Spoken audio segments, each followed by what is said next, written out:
প্রধানমন্ত্রী তারেক রহমানের সাথে বৈঠক করেছেন ঢাকায় নিযুক্ত ভারতের হাই কমিশনার দীনেশ ত্রিবেদী। সকাল 11টার কিছুক্ষণ আগে সচিবালয়ে প্রধানমন্ত্রীর কার্যালয়ে পৌঁছান ভারতের হাই কমিশনার। বৈঠকে বাংলাদেশ ভারত সম্পর্ককে আরও এগিয়ে নেওয়ার বিষয়ে কথা বলেন দীনেশ ত্রিবেদী। বৈঠকের শুরুতে প্রধানমন্ত্রী ভারতীয় হাই কমিশনারকে স্বাগত জানান।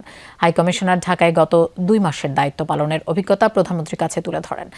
বাংলাদেশের পক্ষ থেকে বলা হয়, ভারত শেখ হাসিনাকে প্রত্যর্পণের প্রক্রিয়া ত্বরান্বিত করবে। একই সঙ্গে ওসমান হাদি হত্যাকাণ্ডের সঙ্গে জড়িত হত্যাকারীদের বাংলাদেশে ফিরিয়ে দেওয়ার বিষয়েও ভারতের প্রতি অনুরোধ পুনর্ব্যক্ত করা হয়। প্রধানমন্ত্রী দুই দেশের দ্বিপাক্ষিক সম্পর্ক আরও এগিয়ে নিতে উপযুক্ত পরিবেশ তৈরির প্রয়োজনীয়তার উপর গুরুত্ব আরোপ করেন। ভারতের 16তম হাই কমিশনার হিসেবে ঢাকায় দায়িত্ব নেয়ার পর প্রধানমন্ত্রী তারেক রহমানের সঙ্গে দীনেশ ত্রিবেদীর এটি প্রথম সাক্ষাৎ। ডেমোক্রেসিতে ইস্যুস থাকবে, ইস্যু না থাকলে ওইটা ডেমোক্রেসি না। ঠিক আছে, আমাদের ইস্যু হবে, বাংলাদেশের ইস্যু হবে, কিন্তু মানুষের ইস্যু একটাই যে ভালো সম্পর্ক।